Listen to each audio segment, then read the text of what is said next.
हाँ जी हाँ जी हाँ जी हाँ जी हाँ जी हाँ जी हाँ जी। Good afternoon everyone. इससे ज्यादा तेज तो ऑनलाइन की आवाज आ जाती है। Good afternoon everyone. Perfect. Law की पाठशाला में आप सभी का ग्रेट। जल्दी से मुझे एक बात बता दो, ऑनलाइन वालों तो सब एक्टिव हो गए हो, तुम लोग बता दो क्या तुम लोग पढ़ाई वढ़ाई कर रहे हो, पास होना है कि नहीं होना है? अभी तुमको लग रहा होगा बहुत टाइम है, ज्यादा टाइम नहीं, अब भी एग्जाम्स आने वाली है, अब भी है बस। तो सब अपने आने वाले अटेम्प्ट में सीए फाउंडेशन क्लियर कर लोगे? चलो जी, आज हम लोग हमारे चैप्टर है जिसका नाम क्या था, इंडियन रेगुलेटरी फ्रेमवर्क, उसको आज हम खत्म करेंगे। आज जो बचा हुआ टॉपिक अभी है उसमें से बहुत सारी चीज आपने एटलीस्ट शब्दों के मामले में सुना हुआ होगा, ठीक है, शब्दों के मामलों में सुना हुआ होगा। परफेक्ट। निहारिका, काजल, सैम कबड्डी, हर्षित, सोनम, देव भाई, स्नेहा, दृष्टि, अंश, कविश, हर्षिता, हिमाली, श्रेष्ठा, दवनीत, कृष्णा, जशदीप, निहाक्षी, अश्विनी। परफेक्ट। तुम रोज अपना नाम पढ़ाओगे ना, हो जाएगा। अब भाई क्लास स्टार्ट ही और एक बंदा स्पैम कर रहा है, सर ऑनलाइन की फीस कितनी, ऑनलाइन की फीस कितनी, ऑनलाइन की फीस कितनी। अभी डिस्क्रिप्शन में जा भाई, वहां पे लिंक है, और अभी मत जाओ, क्लास के एंड में जाना। अभी क्लास का एकदम फ्लो सेट होने वाला है, एकदम बड़ी चीज करने वाला है आज हम लोग, ठीक है। एक और बार रिवाइज कर ले स्टार्टिंग से, बट अब फास्ट करेंगे एकदम, ठीक है। फास्ट। पानी वानी पी लूं मैं, रुको। रेडी? देखो,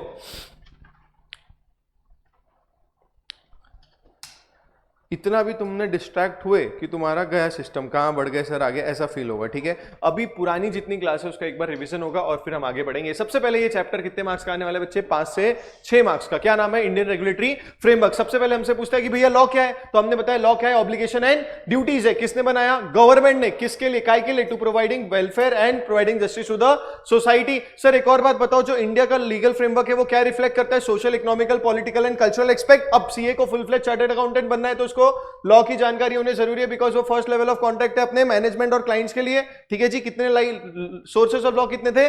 4। एक सबसे पहला क्या था? कॉन्स्टिट्यूशन, दूसरा था स्टैट्यूट्स, तीसरा क्या था?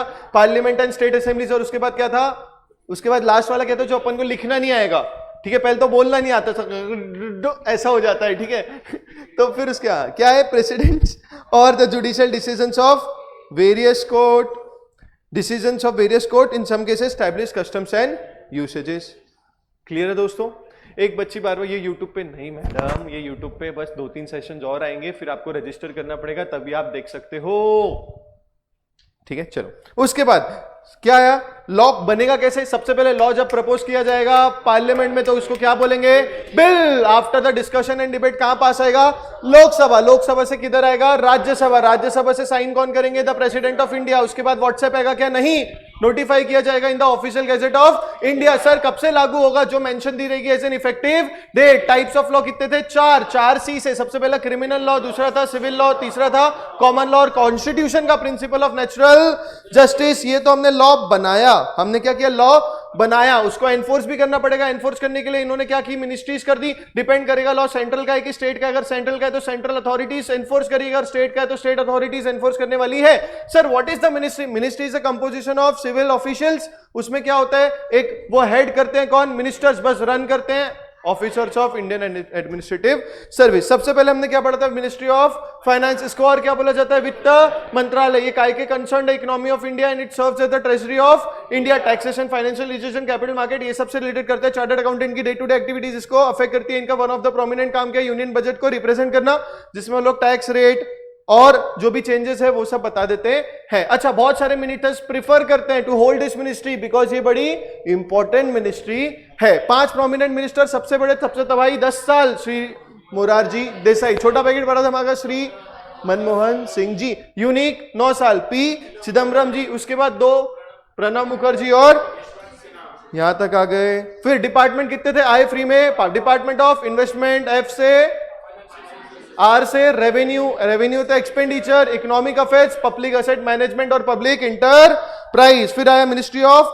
Corporate affair. सर जी ये एडमिनिस्टर करती कितने कानूनों को? 4। पहला companies act 2013, companies act 1950, LLP 2000, 8 और आईबीसी 2016। इसमें फिर इन्होंने बोला क्योंकि रन करेगी लॉ से रिलेटेड, और कौन रन करेंगे? ICLS, Indian corporate law service वाले लोग। The officer is elected by civil services, जो यूनियन पब्लिक सर्विस कमीशन लेती है। फिर मेरे को एक बात बताओ, इसका हेड है कौन? डीसीसीओए। हाँ जी। फिर आ गया ministry of home affairs, also known as गृह मंत्रालय, ऑल्सो नोन एज गृह। कौन सी है? इंटीरियर है। कौन सी है? इंटीरियर मिनिस्ट्री है, इसलिए वो internal security and domestic policy की बात करती है, headed by the union minister. हाँ जी। फिर इसके डिपार्टमेंट कितने थे? इंडिया का मैप, बॉर्डर था, border, department of border management, बहुत सारे स्टेट, डिपार्टमेंट ऑफ स्टेट अलग अलग, तो department of official language, department of internal security, department of home, वो किराए वाली, Jammu Kashmir and Ladakh affairs. Language के कितने बच्चे? 3। सबसे पहला क्या था उसमें? सेंट्रल ट्रांसलेशन ब्यूरो, फिर क्या था? सेंट्रल हिंदी ट्रेनिंग इंस्टीट्यूट, और फिर वो जनगणना वाला, डायरेक्टरेट ऑफ सेंसस ऑपरेशन। फिर हमने बात करी थी ministry of law and justice की, जो इन्होंने बोला इनके मेजर टास्क क्या है? Legislative activities management through the department of legal affairs और एडमिनिस्ट्रेशन ऑफ जस्टिस। इसके 2 डिपार्टमेंट है, एक था डिपार्टमेंट ऑफ लीगल अफेयर्स जो क्या करेगा? एडवाइस करेगा to the central government for in relation to various laws, और एक था लेजिस्लेटिव डिपार्टमेंट जो क्या करेगा? ड्राफ्ट करेगा लॉ। फिर आया था कौन? SEBI, it is a regulatory body for securities and commodity exchanges. हाँ जी। It is under the ownership of ministry of finance. वो कब हुई थी वो सब है। फिर आया था RBI, RBI is also regulatory body for regulation of Indian banking system, ownership of ministry of finance, control and issue maintaining supply. फिर इन्होंने बोला सर इन्होंने एक सबसे बड़ी, बहुत सबसे इंपॉर्टेंट, ये अगर तुमने नहीं लिखा तो 1.5 मार्क्स वैसे ही कट जाएंगे, 1 मार्क तो कटेगा ही। भारतीय रिजर्व बैंक नोट मुद्रण, स्पेशलाइज्ड डिवीजन है जो मिंट और प्रिंट एंड मिंट करता है इंडियन करेंसी को। 2 अपने प्रिंटिंग प्रेस में, एक कौन सा था? सेंट्रल इंडिया में देवास, एक था वेस्टर्न इंडिया में नासिक। हाँ जी। फिर उसके बाद क्या आया था सर? इन्होंने नेशनल पेमेंट कॉर्पोरेशन भी खोल रखा है, और एक deposit insurance and credit guarantee corporation भी, जो डिपॉजिट का इंश्योरेंस करता है, क्रेडिट को गारंटी देता है। फिर आया insolvency bankruptcy board of India. वो पिक्चर याद आ रही है? पिक्चर याद आ रही सर? कशिश का नहीं, कशिश नहीं, कविश का कविश का दिवालिया निकल गया था, या कविश प्राइवेट लिमिटेड कंपनी का दिवालिया निकल गया, उसके एसेट वजह से बेचना है, बट ये भेदभाव कर सकता है, तो कोर्ट क्या अपॉइंट करते हैं? कि इंसॉल्वेंसी प्रोफेशनल्स को अपॉइंट करते हैं। अच्छा, कोर्ट फिर बाद में क्या थे? एनसीएलटी और डीआरटी, याद आ रहा है? कोर्ट के उन्होंने किस 2 लोगों को अपॉइंट किया? नेशनल कंपनी लॉ ट्रिब्यूनल और डेट रिकवरी ट्राइब्यूनल। हाँ जी, हाँ जी। फिर इन्होंने बोला सर इंसॉल्वेंसी प्रोफेशनल एजेंसी इसको अपॉइंट करेगी। हर अरे गहरे नत्तू गहरे को खड़ा कर देंगे क्या यहाँ पे? नहीं। कौन अपॉइंट करेगी? Insolvency professional agency. और ये पूरी जितनी इंफॉर्मेशन मिलेगा वो कहां देगा? इंफॉर्मेशन यूटिलिटी में। इससे हमको समझा कि सर अच्छा इसलिए ये insolvency and bankruptcy board of India बना है, जो क्या करेगा? जितनी भी इंसॉल्वेंसी प्रोसीडिंग्स है and entities like insolvency professional agency, insolvency professional and information utility को देखभाल करेगा। 1 अक्टूबर 2016 को आया था। स्टैट्यूटरी पावर्स 5 मेरे को मिले थे। It covers individuals, companies, partnership, LLP, जितने हैं सब कोई ऑलमोस्ट। ठीक है दोस्तों, इससे इन्होंने क्या किया? स्पीड अप कर दिया प्रोसेस को। क्या कर दिया?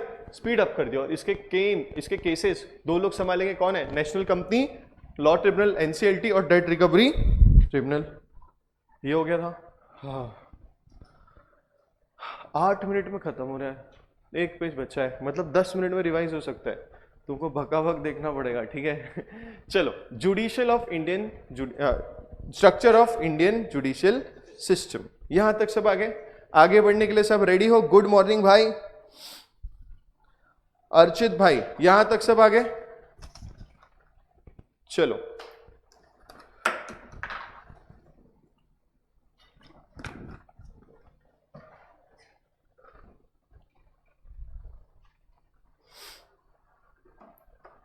एक मेरे को वाटर बॉटल वो बच्चों वाली लेना है यार, उसमें पाइप रहता है ना।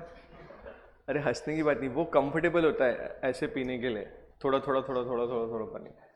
अपन पैसे जोड़ के लेके आते हैं, ठीक है? ऑनलाइन वाले तुम लोग भी कॉन्ट्री करोगे क्या वो बॉटल के लिए? ठीक है, हमको बड़ी बॉटल चाहिए जिसमें पाइप भी हो। ऐसा पाइप होता है ना यार, वो हंस क्या रहा है? हाँ, स्टेट बोर्ड, तुम्हारा जैसा पैसा वाला नहीं था भाई, हम लोग स्टेट बोर्ड से है। सर ऐप में मैं ही बस हूँ लगता, सर ऐप में मैं ही हूँ बस लगता। अरे तो पेपर भी तो तू अकेला देगा ना मेरे दोस्त, तू खुद पे ध्यान दे, छोड़ दे इन सबको, ये पार्थ को, इसको उसको। पार्थ बोल रहा है पाइप, पार्थ भी मेरी कैटेगरी का है। अब वो मस्ती ले रहा है कि साथ दे रहा है पता नहीं, ठीक है? सिपर ले लो, ये और आईसीएससी बोर्ड आ गई है, यूके टच वाली। सोनम सिपर ले लो। कविश ने 10 रुपए भेजने को रेडी हो गया भाई। आज ग्रुप में क्यूआर कोड आने वाला है, ठीक है, ठीक है, परफेक्ट है, सॉर्टेड है यार। फिर तो मैं यहां कुछ भी चीज मांग सकते हो, तुम लोग का दिल कितना बड़ा है। चलो जी, प्रिंस पीवीसी पाइप से पीता है बोल रहे। मेरे पास है सिपर। महक ठीक है, बट तेरे पास है, तू रख अपने पास। देव, देव 1 रुपए। देख भगवान देव, कितना पैसा आता है तेरे पास और तू 1 रुपए दे रहा है। आप 1 रुपए दे रहे हो। कार्तिक बोल रहा है 100 रुपए।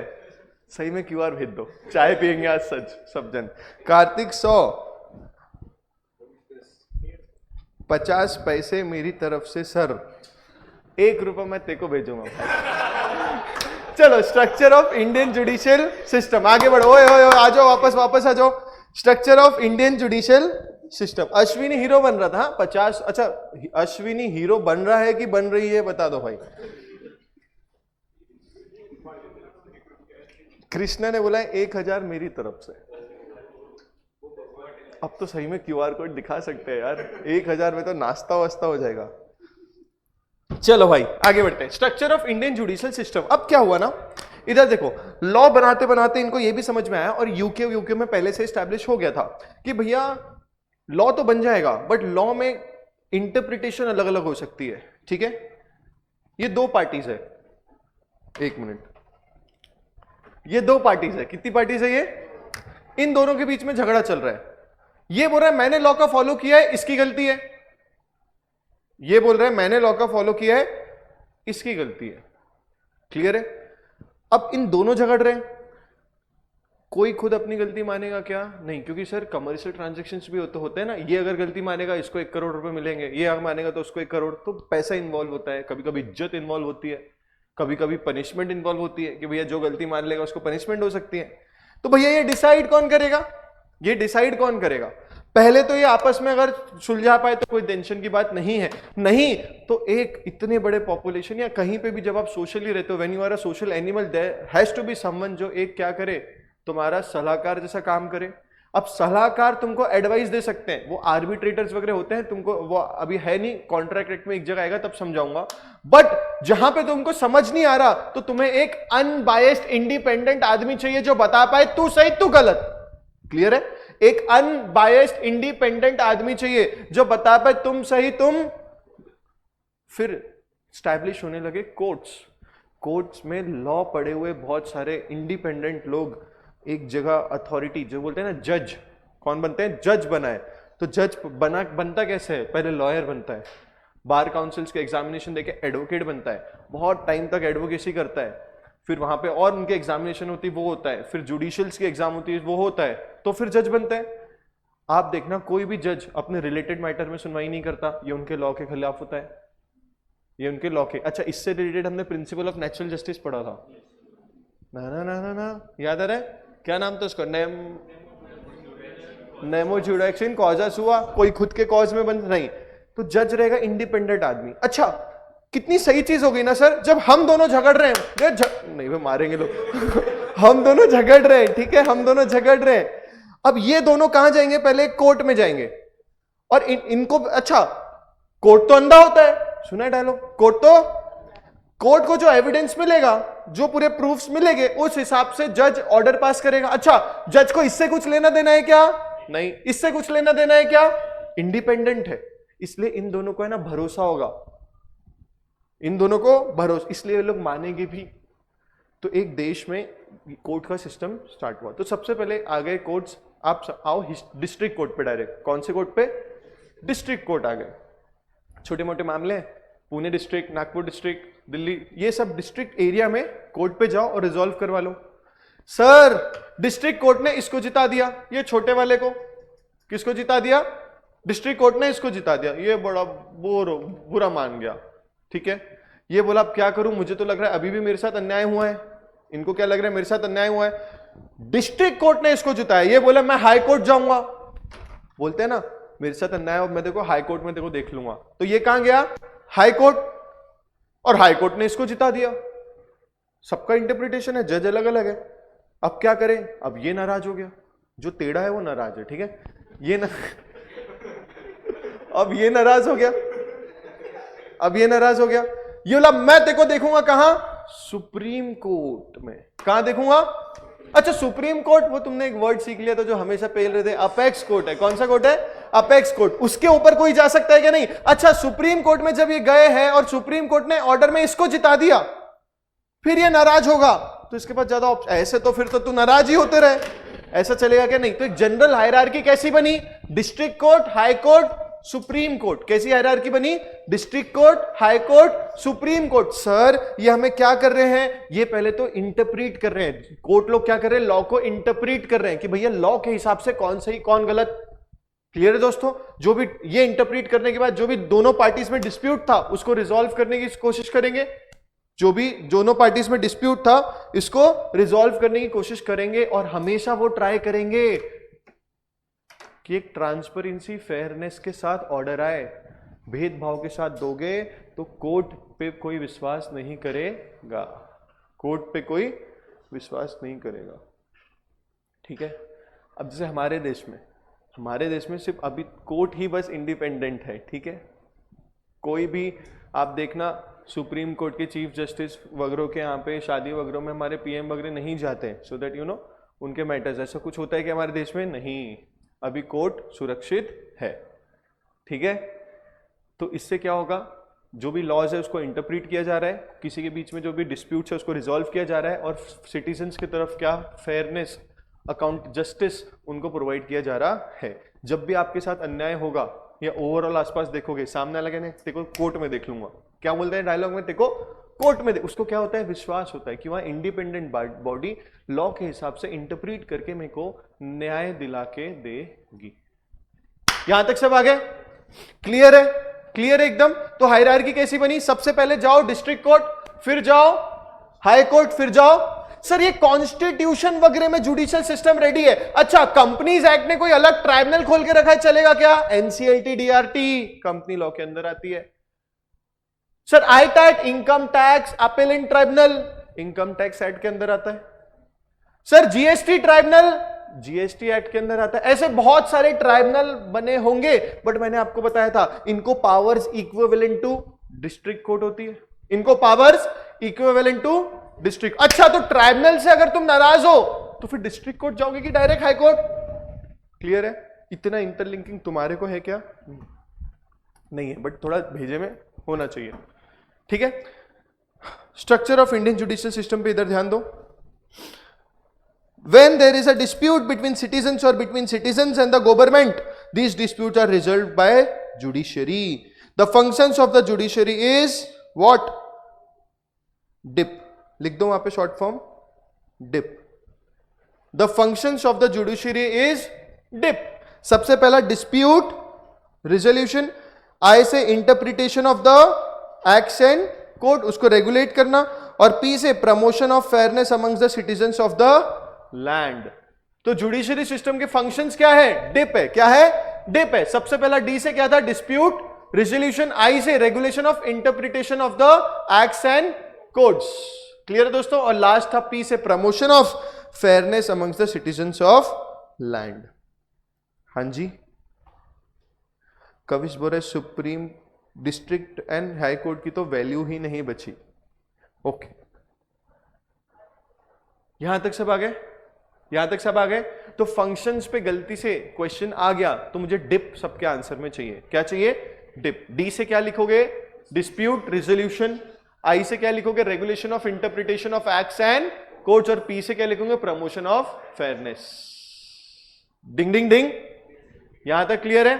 अच्छा फिर इन्होंने बोला, इधर ध्यान दो,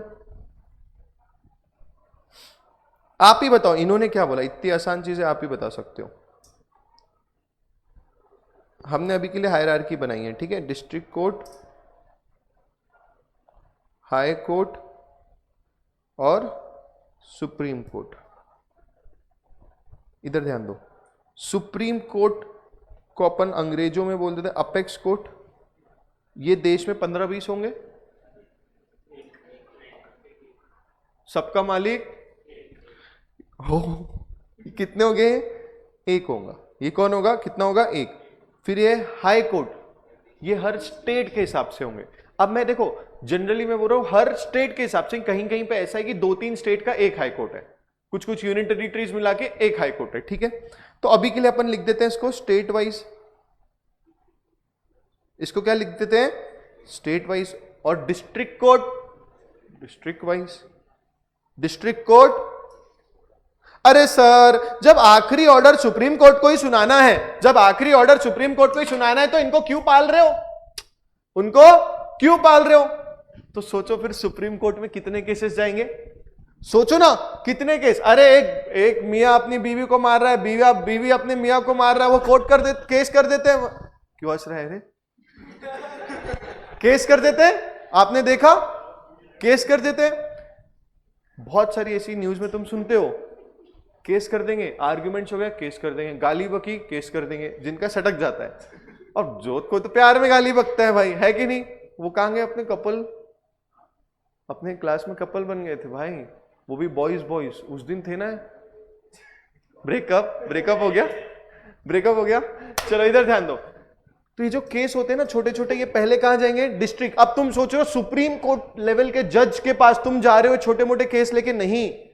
आप देखना, इधर ध्यान दो, यहां आप देखना, आपको डिटेल में नहीं है, बट इनका है ना लिमिट होता है कि तेरा 1-2 करोड़ का मैटर है ना, तो यहीं रिजॉल्व होना पड़ेगा, ऊपर मत जाना, हमारे जजों का टाइम बड़ा कीमती है। वैसे ही अपन देखते हैं कितने सारे केसेस पेंडिंग है, ठीक है।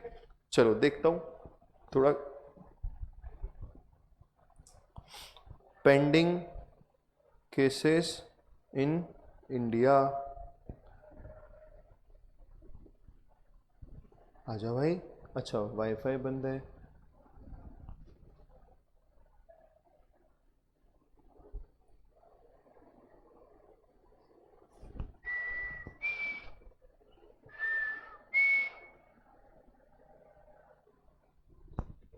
कितने?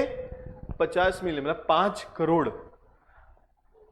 वो जितने में एक केस का सुनवाई होता है ना, उतने में तो 10 बच्चे हो जाते हैं हमारे देश में। अरे हंसने की बात नहीं है, सही में। आप रिसर्च, मैं अब ये नहीं रिसर्च करने वाला, बट आप करना, आपको पता चलेगा कितने टाइम में एक बच्चा होता है हमारे देश में। समझ रहे हो? The pressure is too high, the cases are, बहुत सारे केसेस होते हैं, आपको पता है, इसलिए इन्होंने सिस्टम हायरार्की सेट कर दी। सुप्रीम कोर्ट तक क्रूशियल मैटर्स पहुंचेंगे, जो हाई कोर्ट वाई कोर्ट सबसे निपट के फिर भी लग रहा है तो ऊपर तक जाएंगे, नहीं तो district, high court, supreme court. Yes, देखेंगे ना, अभी पूरा सिलेबस में आने वाला है। सबसे पुराना हाई कोर्ट है कलकत्ता का। कितना है?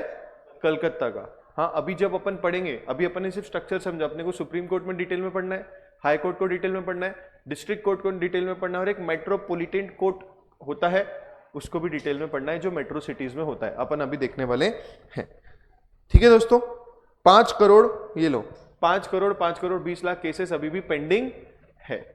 तो ये सिस्टम जरूरी था, ये सिस्टम होने के बावजूद इतने पेंडिंग है भाई, ठीक है, ये सिस्टम होने के बावजूद इतने पेंडिंग है। अच्छा, सुप्रीम कोर्ट के बारे में कुछ जानते हो? अब उल्टा जाएंगे, पहले पढ़ेंगे सबसे बड़े आदमी के बारे में, सुप्रीम कोर्ट के बारे में कुछ जानते हो? बोलो भाई।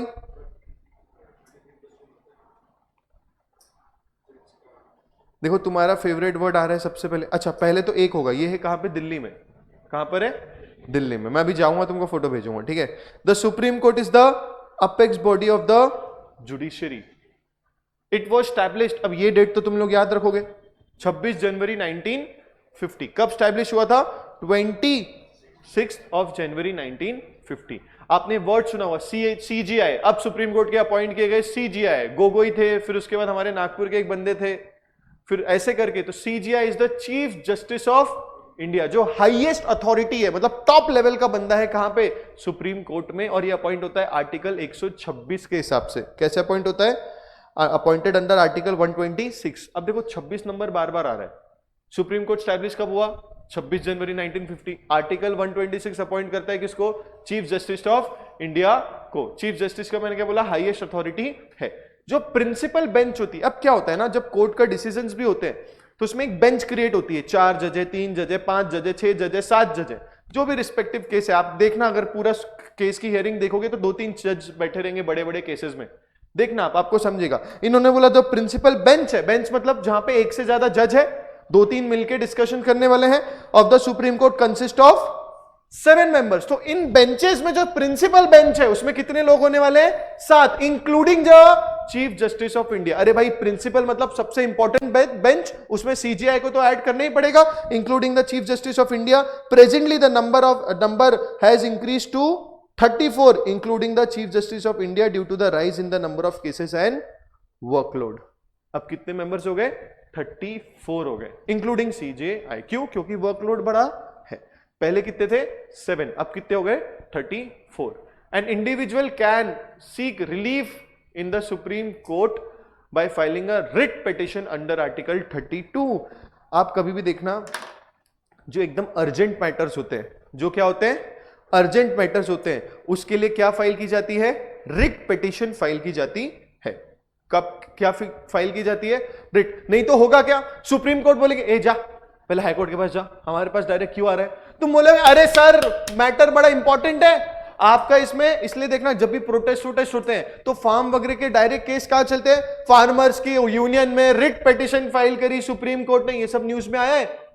ये फाइल करते हैं जहां पे इंस्टेंट रिलीफ की जरूरत होती है। क्लियर दोस्तों?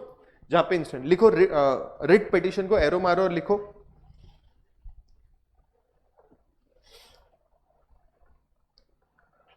where urgent hearing is required,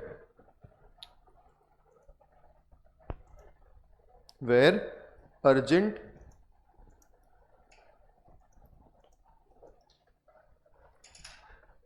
hearing is required। कौन से आर्टिकल के हिसाब से? कॉन्स्टिट्यूशन के आर्टिकल नंबर 32 के हिसाब से। किसके हिसाब से? तो जहां पे जनरली आपको ऐसा लगेगा ना फंडामेंटल राइट्स को ठेस पहुंची है।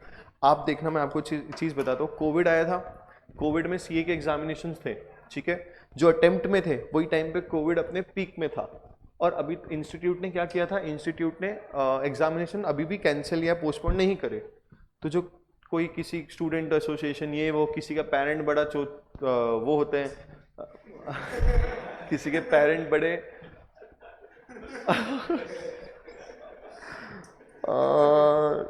चोचले वाले नहीं बोलना चाहिए, बट किसी को रहता है कि भाई हमारे बच्चे के साथ गलत हो रहा है, आप हमारे बच्चों को ऐसा हेल्थ इश्यूज हो गया, ये वो, तो उन्होंने रिट पिटिशन फाइल करी थी। कहां पे? Supreme court. अब सुनो,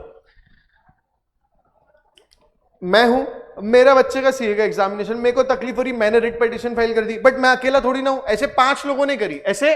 तो ये लोग क्या करते हैं? सब पिटिशन को जोड़ के एक साथ उनको पकड़ते हैं। ठीक है जी, ये प्रैक्टिकली बता रहा हूं, यहां पे अभी तुमको पढ़ना नहीं है।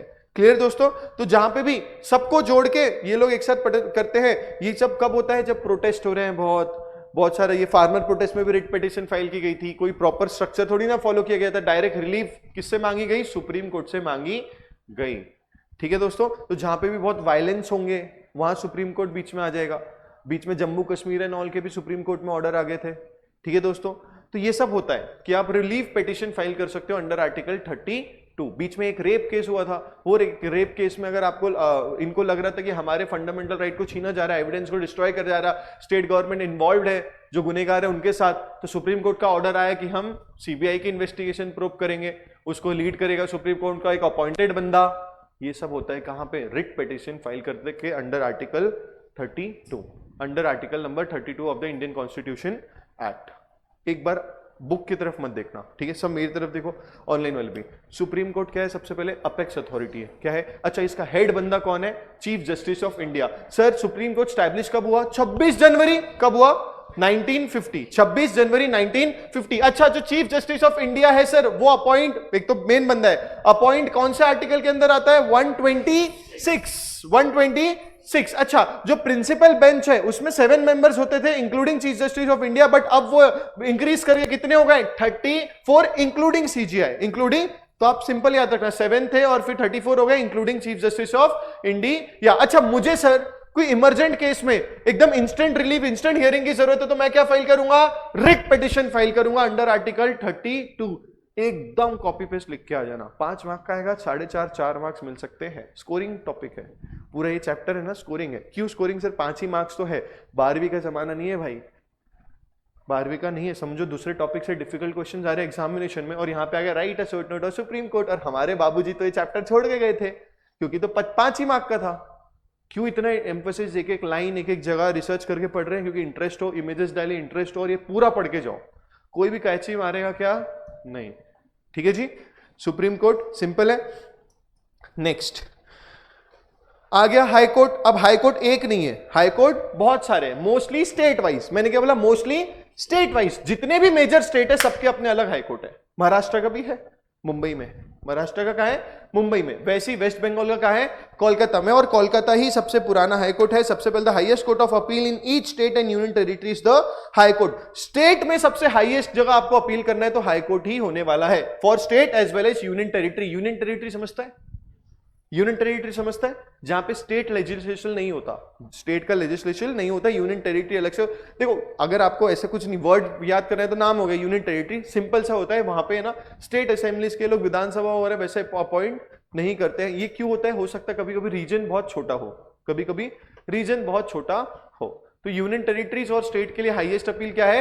हाई कोर्ट है। Article 214 of the Indian constitution states that there must be a high court in each state. Article 214 ने बोला हर क्या होना चाहिए? स्टेट में एक हाई कोर्ट होना चाहिए। सर हाई कोर्ट के पास अपेलेंट ओरिजिनल जुरिस्डिक्शन है, सुपरविजरी जुरिस्डिक्शन है। अपेलेंट मतलब अपील किया जा सकता है, लिखो यहां पे।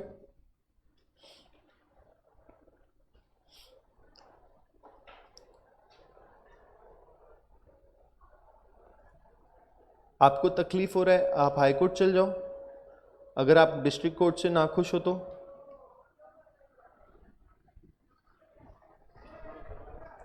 थोड़ा जूम कर दूं, ले मेरी जान।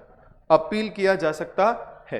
फिर आता है ओरिजिनल जुरिस्डिक्शन, मतलब हाई कोर्ट को पूरा स्टेट का एक एरिया बता दिया जाएगा कि भैया ये पूरे एरिया में तेरा जुरिस्डिक्शन है। मतलब सुनो भाई, इन दोनों का झगड़ा हुआ था ना, और ये महाराष्ट्र के थे, ये महाराष्ट्र के थे। तो पहले पुणे में झगड़ा हो तो पुणे में आए, पुणे के डिस्ट्रिक्ट कोर्ट में लड़े, पुणे के डिस्ट्रिक्ट कोर्ट में लड़े। अब ये तो नाराज हो गया है, जीता ये तो ये नाराज हो गया, ये सोच रहा मेरे को हाई कोर्ट जाना है। तो कौन से हाई कोर्ट जाना है? तो ये लोग बोलेंगे महाराष्ट्र का पूरा जुरिस्डिक्शन, महाराष्ट्र के हाई कोर्ट जो मुंबई है उसके पास है। ओरिजिनल जुरिस्डिक्शन किसके पास है? मुंबई में जो हाई कोर्ट है उसके पास है, तो उसके पास जाना पड़ेगा। तो वो जुरिस्डिक्शन है। और लास्ट है सुपरविजरी। अब पूरे महाराष्ट्र में कुछ गड़बड़ होगी तो हाई कोर्ट ऑर्डर पास कर सकता है। कभी कभी सुओ मोटू, कभी कभी ये वर्ड है सुओ मोटू, क्या बोलते हैं? Suo motu. कहीं के कोने में लिख दो, ऊपर लिखो, समझाने के यहां लिखो, आगे आएगा।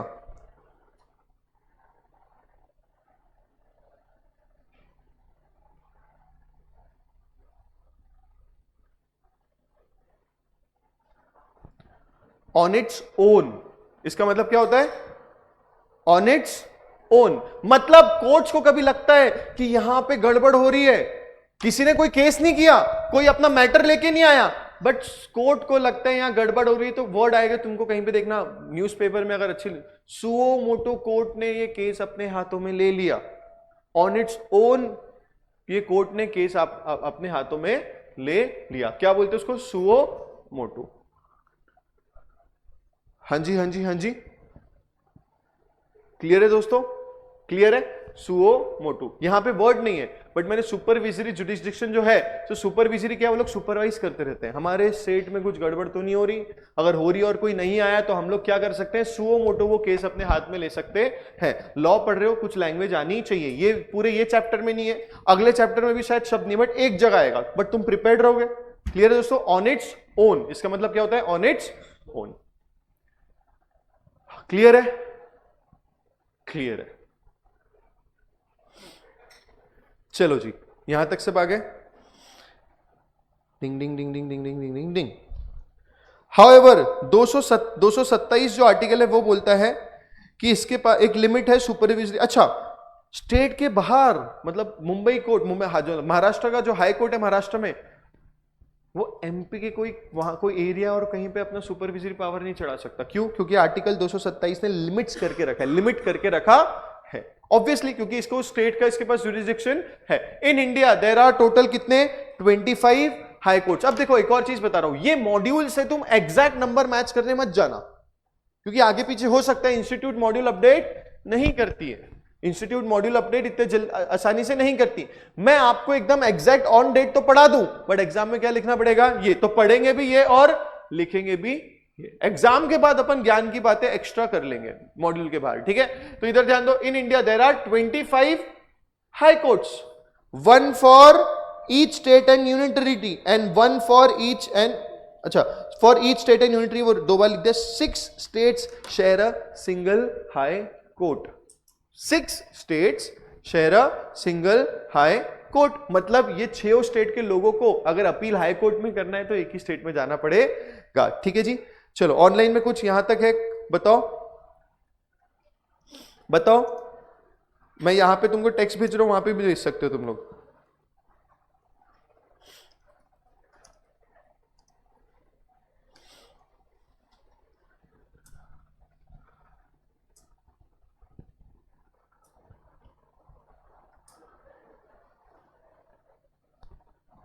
क्लियर है? अच्छा, अब मैं अगर तुम एक्चुअल में देखोगे तो 6 भी नहीं है, बहुत सारे छोटे छोटे छोटे छोटे छोटे छोटे स्टेट्स यूनियन टेरिटरी उन्होंने जोड़ के रखा है, बट अभी तक इन्होंने क्या डाला है, 6 स्टेट्स है जो एक सिंगल हाई कोर्ट शेयर करते हैं। ओके दोस्तों, लास्ट है इंडिविजुअल। अच्छा ऊपर क्या था, रिलीफ सुप्रीम कोर्ट में, क्या हाई कोर्ट में भी ऐसा कुछ है? तो an individual can seek remedies against violation of fundamental rights, यहां पे भी फंडामेंटल राइट्स का bye filing a writ petition under article 226। The oldest high court in the country is the Calcutta high court, जो स्टैब्लिश हुआ था 2 जुलाई 1862 में। तो oldest high court कौन सा है? कलकत्ता। सुप्रीम कोर्ट में रिट पिटिशन था अंडर आर्टिकल 32, सुप्रीम कोर्ट में रिट पिटिशन था अंडर आर्टिकल 32, हाई कोर्ट में रिट पिटिशन है under article 226। Oldest high court कौन सा है? वेस्ट बंगाल का है, कलकत्ता हाई कोर्ट। क्लियर है? ओल्डेस्ट हाई कोर्ट कौन सा है? कलकत्ता हाई कोर्ट है जो वेस्ट बंगाल का है। यहां तक सब आ गए? वापस एक बार पढ़ेंगे हाई कोर्ट को। चलो, the highest court of appeal in any state और union territory is called high court. देखो मैं बोल सकता हूं सबसे स्टेट का सबसे बड़ा जुडिशियल बॉडी हाई कोर्ट है, बट उन्होंने इसको लीगल लैंग्वेज में कैसे लिखा? The highest court of appeal in every state और union territory is high court. अच्छा जी, इन्होंने बोला आर्टिकल 214 के हिसाब से हर एक स्टेट और यूनियन टेरिटरी में क्या अपॉइंट होना चाहिए? हाई कोर्ट अपॉइंट होना चाहिए। The high court has appellate, appeal किया जा सकता है original jurisdiction as well as supervisory jurisdiction, जहां पे वो लोग सुओ मोटो कुछ कुछ कर सकते हैं। अपीलेंट, ओरिजिनल एंड सुपरविजरी, एक बार साथ में बोलेंगे, appellate, original and supervisory jurisdiction होता है इनके पास। आर्टिकल 227 बोलता है कि हाई कोर्ट्स के पास जो सुपरविजरी पावर है वो भी लिमिट है, उसमें भी कुछ लिमिट्स है। In India there are total 25 high courts each state और यूनियन टेरिटरी के लिए, बट देयर आर 6 स्टेट्स जो एक सिंगल हाई कोर्ट शेयर करते हैं। The writ petition against any fundamental violation of any fundamental right can be also filed on a with an high court under article 226. sir, what is the which one is the oldest high court in India? Calcutta high court, जो 2 जुलाई 1862 में establish हुआ था। 5 mark का है ये ज्ञान। कितने mark का? 5। यहां तक आ गए? यहां तक आ गए? चलो भाई, सब लाइव वालों बच्चों मैं तुमको बता रहा हूं, फेस टू फेस वालों का सबसे बड़ा फायदा होता है कि उनको रोज क्लास आनी पड़ती है, क्योंकि जब वो क्लास नहीं आते हैं तो उनको मार पड़ेगी। ऑनलाइन वालों को बस इतना और करना पड़ता है कि भैया वो अपने अंदर डिसिप्लिन मेंटेन कर ले। टेक्नोलॉजी इतने आगे बढ़ गई कि जैसे यहाँ पे डाउट आ रहा है तो बच्चा तो पूछेगा ही मुंह से, उल्टा तुम्हारे पास ऑप्शन कि तुम चैट में डाल दो। ठीक है दोस्तों, यहाँ पे तुम लोग एक्टिव भी रह सकते हो, पार्टिसिपेट भी कर सकते हो। उसके बावजूद भी अगर तुम्हारे दिल में कभी आएगा थोड़े दिन बाद, अभी नहीं आएगा, अभी तो गर्मी है, सी करना है, हाँ फाउंडेशन फर्स्ट अटेम्प्ट, गर्मी है एकदम, बट जब जब ठंडे होंगे तुम 10-12 दिन में, 15 दिन में, मेरे को पता है ना भाई, फिर कोई बच्चा बोलेगा यार सर तो रिकॉर्डेड अपलोड कर देंगे, काम करती हूँ आज थोड़ा सो जाती हूँ, ठंड का मौसम है, बारिश आ गई थी, रात को देख लेंगे। और रात को कोई दोस्त के साथ कहीं चले गए, कहीं घूमने फिरने चले गए, फैमिली फंक्शन, फैमिली के साथ, ऐसा बिल्कुल मत करना, ठीक है, बिल्कुल मत करना। ऑनलाइन में सबसे ज्यादा ये दिक्कत होती है। वो बात अलग है कि मेरे वीडियो आ डालते रहते हो मैं ग्रुप में, कुछ भी कुछ तो भी, और मेरे को जहां लगा कि नंबर्स कम हुए, जो नाम दिखते थे वो कम हुए, मैं पेरेंट्स टीचर्स मीटिंग रखूंगा फिर, ठीक है, पेरेंट्स टीचर्स मीटिंग रखा जाएगा भाई, और तुम्हारे साथ इधर लेफ्ट में इधर राइट में पेरेंट्स होने चाहिए, ठीक है, और फिर मैं जो तुम्हारी तारीफ करूंगा, ठीक है, फिर भाई अंश भाई, ओरिजिनल जुरिस्डिक्शन एक बार ओरिजिनल जुरिस्डिक्शन मतलब एरिया अपॉइंट कर दिया जाता है कि ये वाला कोर्ट है। जैसे मुंबई का, जब महाराष्ट्र का हाई कोर्ट है, तेरा जुरिस्डिक्शन है पूरा महाराष्ट्र। अगर आसपास महाराष्ट्र के छोटे मोटे कोई स्टेट होते, अभी मैं बोल नहीं रहा हूं, फॉर एग्जांपल गोवा है, पानाजी गोवा है, पूरे तेरा वो भी जुरिस्डिक्शन आ जाएगा। तो मेरा कोर्ट अपने आप को बताएगा कि मेरा ओरिजिनल जुरिस्डिक्शन ये एरिया में है। ठीक है दोस्तों, सुपरविजरी पार्थ मैं बोल रहा हूं ना, सुपरविजरी पावर होती है इनके पास कि अगर वो पर्टिकुलर एरिया में कुछ हो रहा है तो अपने आप सुओ मोटो अपने आप वो केस को अपने हाथों में ले ले। और इसमें हाथ में लेके करते क्या है, कोई सेंट्रल एजेंसी को बोल देते हैं कि भैया आप इन्वेस्टिगेट करो। जैसे सुप्रीम कोर्ट कुछ कुछ मर्डर केस, सुशांत सिंह राजपूत के केस में, बहुत सारे ऐसे केस जिसमें बहुत सोशल मीडिया पे वो होता है कि भैया एविडेंस को टैंपर किया जा रहा है, ये सब तो supreme court suo motu order अपने वो केस अपने हाथ में लेती है और ऑर्डर पास कर देती है इन्वेस्टिगेशन के। तो उसको कब होगा, जब उनके पास सुपरविजरी पावर होगा। तो हाई कोर्ट का है in full state, supreme court का इन फुल इंडियन टेरिटरी।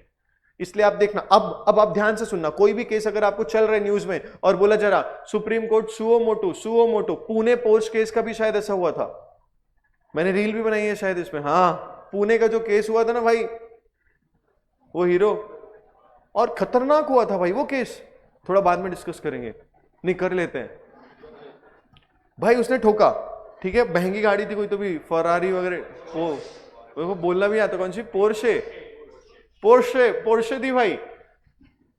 ऐसा उड़ाया, मैंने वीडियो देखा था, वो ऐसा उड़ के गया वो बंदा, शायद दोनों गए थे, दोनों जन एक्सपायर हो गए। ये तो ठीक है भाई, इंसान गलती मान ले, एक तो दारू पिया हुआ है, होटल की पूरा दिख रहा है वीडियो में दारू पी रहा है, फिर भी उसके माँ बाप बोले नहीं वो नहीं पी रहा था। कोई तो मान धन रखो यार। और पुलिस वाले मान भी गए, ये देखो मजा बात ये है कि पुलिस वाले मान भी गए। और क्या बोलते हैं, ड्राइवर गाड़ी चला रहा था, जहां पे लोग बोल रहे भैया हमने मारा उसको है, वो निकला था बाहर। कभी कभी फिर ऐसा लगता है मौ भी पकड़ के पेल देना चाहिए भाई। कहां ऐसा अंदर देखो, अपने को अभी लगता है नहीं ये गलत है, लोगों ने क्यों हाथ उठाया, वो तो जुडिशियल सिस्टम में उसको अब उसका सजा मिलती। अब एक घूम रहा होगा अभी वो कहीं, पहला उसको जो ऑर्डर आया था वो क्या था, कुछ तो भी 200-500 वर्ड्स का ऐसे लिखो, 300 वर्ड्स का ऐसे लिखो, ट्रैफिक पुलिस के साथ 15 दिन नौकरी करो और 1 घंटा, सॉरी, पिज्जा मिला था उसको पुलिस स्टेशन में। अबे खून खोल जाता है। अपने देख, मैं वही बोल रहा हूं, अपने पे नहीं बीतती ना तो अपने को लगता है ठीक है यार ऐसे ही तो होता है, बट जब अपने पे बीतेगी तब समझ में आएगा। तो इसलिए पकड़ते हैं ना ऐसे लोग जो दारू वारू पिए और ठोके, तो उसको तो वहीं पे इतना मारना चाहिए उसके भूत उतर जाए पूरे। उसकी मॉम ने, देखो कितना खतरनाक सपोर्ट होता है, उसकी मॉम ने ब्लड, अब ये तो मैं बोल सकता हूँ क्योंकि उनकी तो रिपोर्ट आ गई, इन्वेस्टिगेशन रिपोर्ट, उनके ब्लड सैंपल स्वैप कर दिए, सामने कैमरे में हो रहा है कि 2 अलग लोगों को सैंपल दिए, तो उसमें से दिख के आ गया कि अल्कोहल डिटेक्ट नहीं हुआ, और आइडियली जो सैंपल्स थे वो डस्टबिन में डाल दिए। 2 लोग की जान चले गई, और उसकी स्पीड गाड़ी थी 100, 100, 110, 120, 18 साल का लौंडा, ज्यादा थी, लो 17 का था। सोचो 17 की तो वैलिड एज भी नहीं है।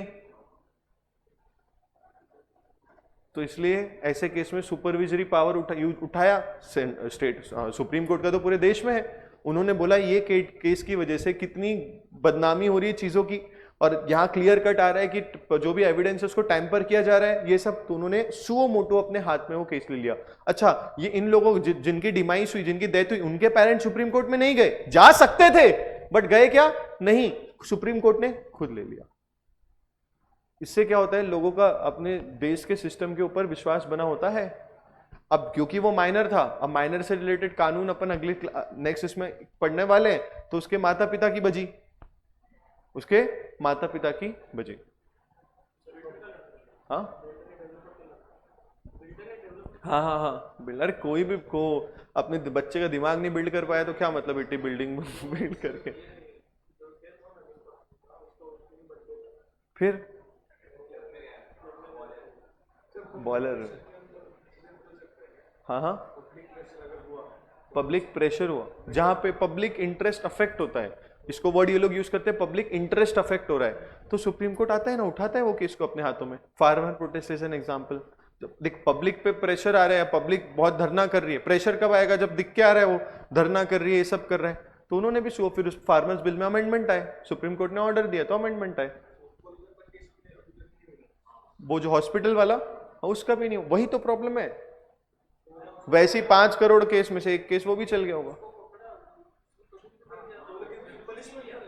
एक्चुअली वही मैं बोल रहा हूं, अब हमारे देश की जो पूरा जुडिशियल सिस्टम है उसमें सामने वाले को फिर एक मौका, फिर एविडेंस, फिर ये, फिर वो, ये प्रूफ करो, वो प्रूफ करो, ये सब चोचला होता है। इससे अच्छा तो अपने वो नॉर्थ कोरिया वाले मोमो बाबू है वो। अबे नहीं भाई, उड़ा देगा वो भैया जो है भाई उस वो तो क्लियर, उनका क्लियर होता है, उनका रूल तोड़ा, वो डायरेक्ट ऐसे टाइप की कुछ चीजें करी, बढ़िया ताम झाम से वो लोग चौक पे ही टांग देते एकदम। वो सब चीजों में बेस्ट है। दुबई में भी रूल्स ब्रेक करते हो आपकी बैंड बजा देगा। फिर जुविलाइन कोर्ट ये उस पे आ गए, माइनर से रिलेटेड एक होता है जो वो बोलता है कि माइनर 18 साल का बेचारा, उसको नहीं समझा होगा, तो जुविलाइन जस्टिस आ जाता है बीच में, माइनर्स को जनरली लोग बचा लेते हैं। ठीक है, अब एनीवेज माइनर बाकी सब कर लेता है 18 साल के पहले। हाँ, बाकी उसको सब समझता है ना।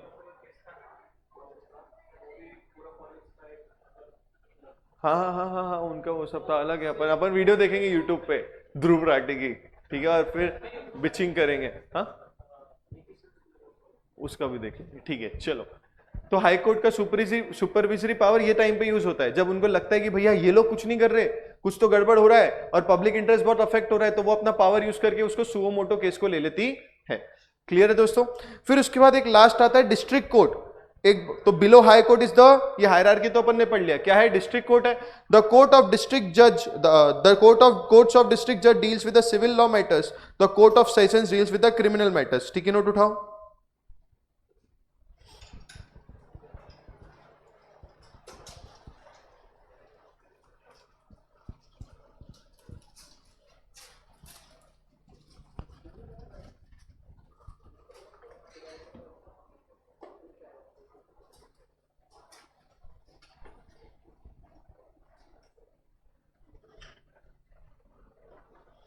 सुप्रीम कोर्ट के जजमेंट को कोई रिव्यू कर सकता है क्या? एक रिव्यू पिटीशन फाइल हो सकती है, मैंने बोला था ना, जिसमें जज चेंज होता है एक बार के लिए, उसके लिए भी बहुत सारे रूल्स लॉज होते हैं, आपके सिलेबस में नहीं है, बट एक बार रिव्यू कर सकता है। डिस्ट्रिक्ट कोर्ट में 2 लोग हैं, एक लिखो ओए,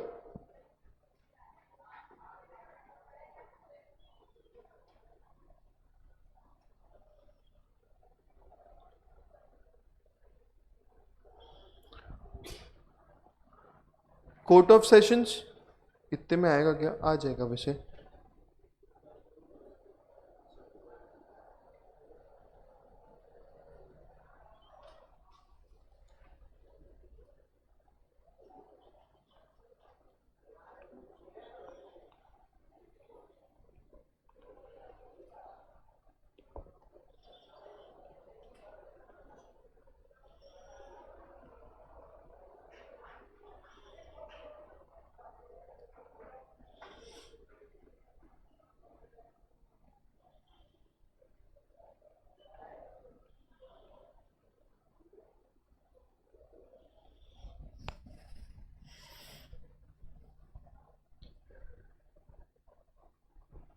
दो 227 लिमिट वो बोल रहा है आर्टिकल में, 227 में लिमिट है हाई कोर्ट के पास, पूरे पावर्स नहीं है कि इधर उधर के स्टेट में भी अपना पावर स्टैब्लिश कर पाए, तो वो लिमिट लगा के रखी है। कोर्ट ऑफ डिस्ट्रिक्ट जज डील करता है सिविल मैटर्स में और कोर्ट ऑफ सेशंस डील करता है क्रिमिनल मैटर्स में। तो इन्होंने बंटवारा कर दिया डिस्ट्रिक्ट कोर्ट के अंदर भी कि एक कोर्ट रहेगा जो जिसको कोर्ट्स ऑफ डिस्ट्रिक्ट जज बोलेंगे। क्या बोलेंगे? कोर्ट्स ऑफ डिस्ट्रिक्ट जज। वो कौन से मैटर्स देगा? सिविल मैटर का कोई एग्जांपल देना चाहेगा? हमने पढ़ा है टाइप्स ऑफ लॉ में, सिविल मैटर का कोई एग्जांपल देना चाहेगा?